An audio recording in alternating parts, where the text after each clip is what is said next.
Live from downtown Bakersfield, 23 ABC News Midday starts now. Good morning. Thanks for tuning in to 23 ABC News at 11 a.m. I'm Jada Montemorano. And I'm Veronica Acosta. We're tracking breaking news right now, just coming into the 23 ABC newsroom out of North Bakersfield, where U.S. Marshals and Bakersfield police are investigating a shooting. A large amount of officers and marshals are on scene near the La Quinta Inn on Spectrum Parkway between the 99 and Highway 65. Bakersfield police are assisting the marshals with the investigation, where someone was shot. We're learning reports that they were shot inside of a truck. This is all the information we know right now. It's a developing story. Of course, we'll have more information as we get it online at turn23.com, as well as our social media platforms. Also this morning, new court documents are shedding more light on Tawny Van Sickle, the woman accused of sexually abusing a child. Police have connected Van Sickle to former Green Frog owner Frank Sanchez, who also faces sexual abuse charges. Court documents show that nearly 10 years ago, Van Sickle, then 22, performed acts on a girl who was 11 years old at the time.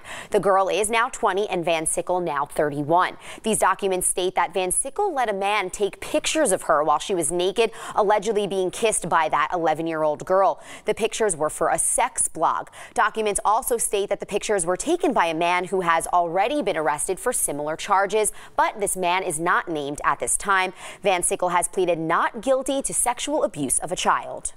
And now to a story that we've been following from overnight. 30 people are still without a home after a two-story apartment complex in Lamont went up in flames. County fire officials say the call came in just before 7 Thursday night. It happened on San Diego Street, just off Hall Road. When fire crews arrived, they saw smoke and flames coming from the windows of 6 apartments. KCFD says they were able to get all of the residents out of the complex unharmed. The cause of the fire is still under investigation. Bakersfield police are asking for the public's help now in finding a man who they say stole a motorcycle right off a resident's front porch.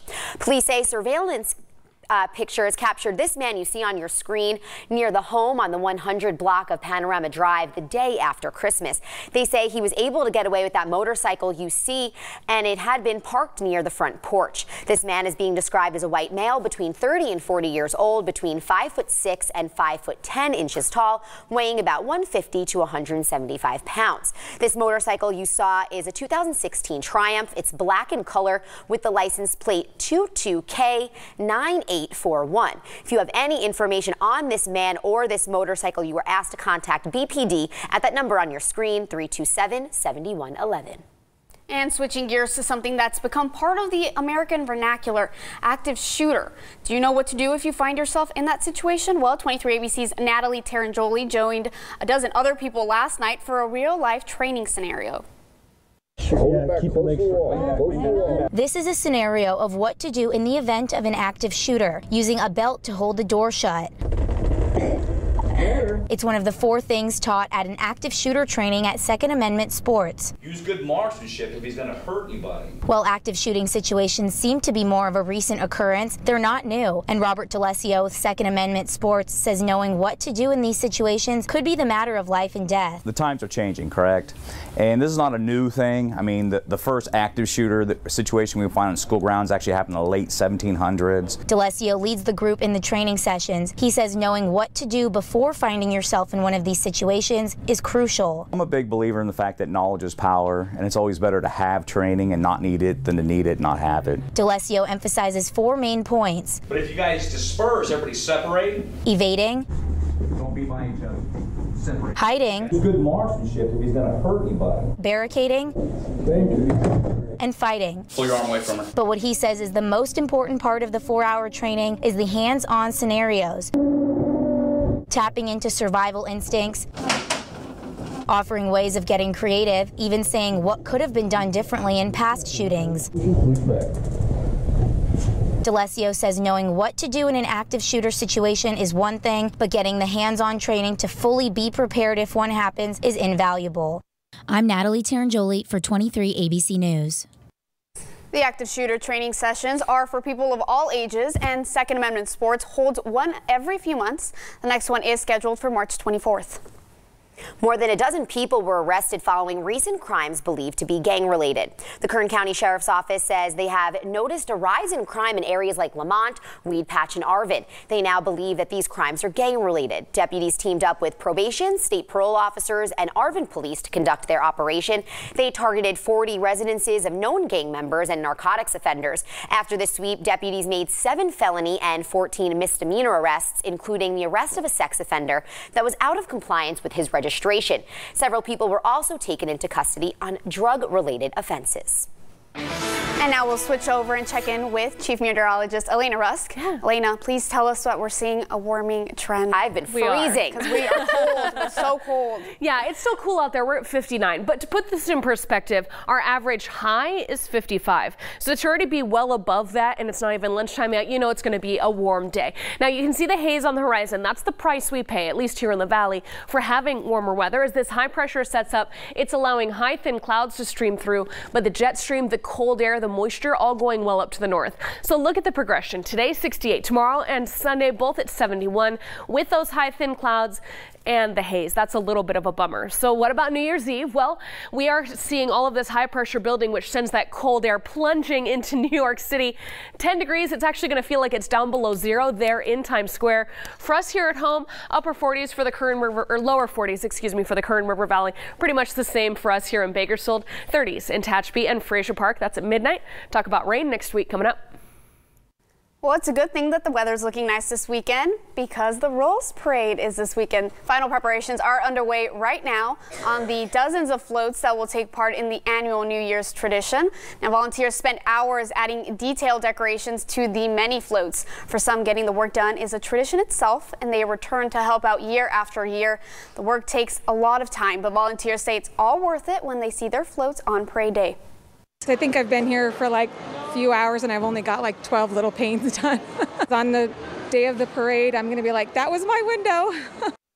You can see all the finished floats during the Rose Bowl Parade on Monday right here on ABC. The parade starts at 8 a.m. And due to this parade and New Year's Day, programming change for this day. 23 ABC will air our normal newscast at 4:30 and 5, but we will not be airing our newscast from 6 to 7 a.m.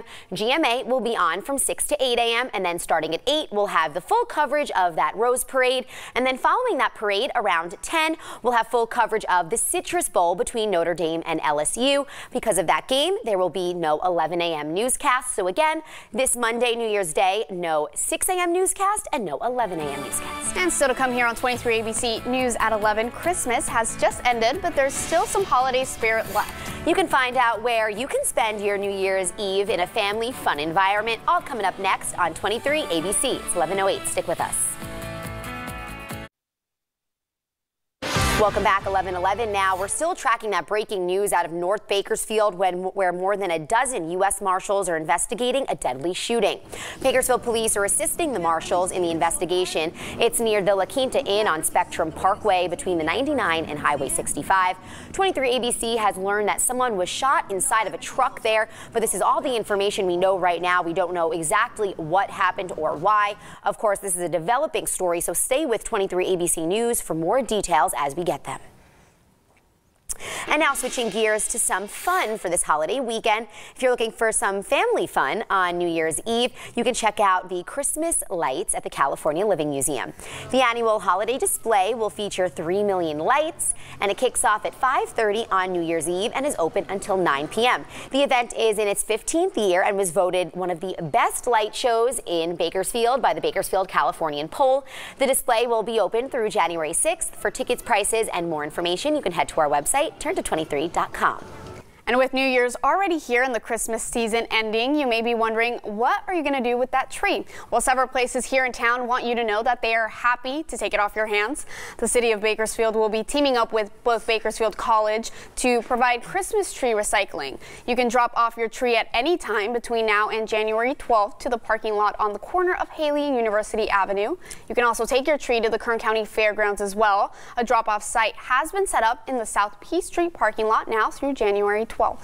And here's Chief Meteorologist Elena Rusk with your full forecast. That's right, and it's pretty quiet out there. You can see here on all of our cameras around the county that we have those blue skies and just some high thin clouds coming through to be expected. With that, plenty of sunshine helping to warm us up. Those areas in the yellow, those are already in the 60s, like you're seeing in Fraser Park at 64, Pine Mountain Club 57.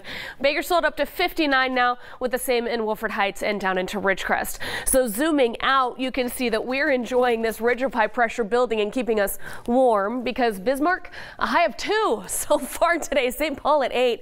Into New York City, their temperature keeps dropping up. You see Boston is at 11. So they have really cold temperatures due to this Arctic air digging in. Well, we just get sunshine and stability. The one bummer, like I mentioned before, is that we're pretty stagnant under this sunny sky. So with that, the air quality not getting much better. And you see as I activate our water vapor here, how much of the moisture is going up to the north. So we're dry, we're parched. This is unfortunate because we now have abnormally dry conditions. That's the first ranking of a new drought. And of course, it's hazy on the horizon as well. The air quality technically unhealthy for sensitive groups. We see it's only a few points away from being unhealthy for everybody. So that's why we're trying to spare our air, and no wood burning is permitted unless you have a registered device. As for the highs today, that's pretty nice. 60s and some sunshine, right? But the 70s are back tomorrow. They're already seeing the 70s in Kernville and Isabella today, like they had yesterday. Fraser Park now jumping up to that mark at 70 here at about 1 o'clock, and then you'll fall back to the 60s. Tehachapi tops out at 68, Bear Valley 66. Look at Lebec at 69, down into the desert close to the 80s for California City. They could hit that mark tomorrow. So looking ahead as we keep warming here in the valley, the low 70s for the weekend and New Year's Day. And then we're talking about a fresh breeze. Your phones are probably showing you a chance of rain, maybe Tuesday, maybe Wednesday. It depends on the timing and trajectory. Several different computer models coming up with different timing. But I think we've been so warm and relatively dry for so long that most of it evaporates. So I'm not very optimistic. I'm only calling it 20%, maybe late Tuesday, more so Wednesday. Another system trying to come through next weekend. Again, you see how optimistic I am, 10 to 20%. Not so great, but it's something we're watching. Kern River Valley, quick look for you, 70s through Sunday. Then New Year's Day, you're at 68. I'll call it about a 40% chance for you on Wednesday, less than 50%, I'm sorry.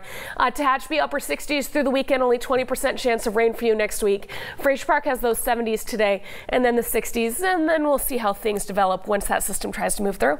That's awesome. A nice warm weekend. Yes. All right. Thanks so much, Elena. It's 11:15 now. Stick with us. We'll be back right after this break. Welcome back. As 2017 comes to an end, I took a look back on all of the At the Table episodes that I did this year. It's been an amazing first year, starting the show from the ground up and being able to show all of you the amazing places here in Bakersfield. So I decided to check out the most viewed episode of 2017, and that was actually one of my first ones, Curbside Kitchen Bacon Wrap Burrito. Over 54,000 views, reached over 180,000 people, and it was one of my first episodes. So let's go watch this throwback At the Table episode. Hello and welcome back to At the Table. I'm Jada Montemurano, and today I'm on the corner of 19th and F Street, where you can find Curbside Kitchen Food Truck. It has an eclectic menu. You can even create your own meal, but I'm here to check out specifically the Bacon Wrap Burrito. Let's go inside. Wait, can I go inside of the food truck? I guess so. What kind of meat do you want? We have chile verde, carnitas, shredded beef, asada, pastor, chicken. Owner Chris always dreamed of having his own food truck, and he finally came up with Curbside Kitchen. The menu has creative versions of your favorite foods, from burgers to tacos and much more. But we put different palettes of flavors on them, and then layers, and then you try them out, and then they're just, they all taste different. I can make one taco taste different than the other taco. But the item that stands out is the Bacon Wrapped Burrito. It's a special, but if you know about this secret gem, you can always request it. I got to learn how this dream comes to life. What is in the burrito? So it's got pastor, beans, jalapenos, cheese, and a little bit of mayo on it. Sounds like everything I like. We wrap this into a normal burrito, and then we put one strip of bacon that goes around. I've never seen anything like this before. This is amazing. Who doesn't like bacon and burritos? The whole burrito, and then we wrap it almost like a sushi roll. Same technique. And how did you come up with this? You know, I was just bored one day, and I decided to make something different, put it on sale the following day as a special, and we sold over 160 burritos that day. That day? Oh my gosh, now you grill it. And then we grill it, and then we grill it on all sides, and then we actually have one right here. So now we're cutting up the burrito. So now this burrito came off the grill and it's really hot. Oh my goodness, it looks so good. I mean, who wouldn't want a bacon wrap burrito? We top it with some pico de gallo. Yum. Do you make the pico fresh too? Yes, we do. And then that's our bacon wrap burrito. I love bacon. Okay, I don't even know how to start with this. Where do I dig in first? Just grab it and just bite it. Just go for it. Just go for it. This is the best idea ever. Adding two of the most amazing things in the world, a burrito and bacon. There we go. From garlic fries to mozzarella burgers, you dream it, they have it. Secret menu. You can find it on Instagram. Any of the amazing creations they post are usually not even on their menu. Just show up and ask for it. That's what we saw one person do. If you are looking for out-of-the-ordinary meals, then Curbside Kitchen is the place for you.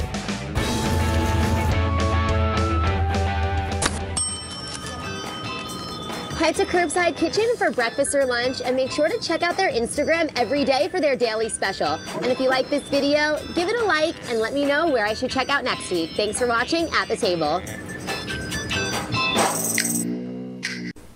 So that's our throwback episode, and as we come on to 2018, stay tuned for a whole bunch of other new episodes for this year starting next week. So stay tuned for the At the Table Facebook page. And speaking of new and New Year's, we have so many new restaurants that are popping up around Bakersfield for 2018. So for this week's Friday Food Finds, I'm going to show you some of the new restaurants. So Narducci's is having a Narducci's Burger and Italian Ice restaurant in downtown. There's a new poke place in Southwest Bakersfield called Poke Luau, open now. Then Sultan's Mediterranean Grill, Better Bowls, Rig City Coffee, and Gia Dolce Bakery are supposed to be opening soon in 2018. So we have this whole list on turnto23.com, and then I'll keep checking back with you as these restaurants continue to open. Thank you, Jada. And still to come, one last look at your weekend and New Year's Eve weather. Stick with us. And we're still tracking breaking news out of North Bakersfield, where more than a dozen U.S. Marshals are investigating a deadly shooting. Now, this is near the La Quinta Inn on Spectrum Parkway between the 99 and Highway 65. 23 ABC has learned someone was shot inside of a truck there. That's all we have right now. Head to our website for more updates. And now we have Elena right here to give a last look at our weekend weather. Sunny 70s! Yay! So it's so exciting because we're hearing so much national news about the Arctic blast the rest of the country gets. We're at 59, so the first half of the day is cool, and then look at the afternoons. Well above average for the next week. Only a slight chance of rain Wednesday and next weekend. We'll talk about that next week. Have a great finish to December. Yay! Yeah. So this is my last show of 2017. Our last show of 2017. Yep. So I hope everyone has a happy new year this weekend, a safe new year, and of course stay with us for 23 ABC News at 5 and 6. Have a great day.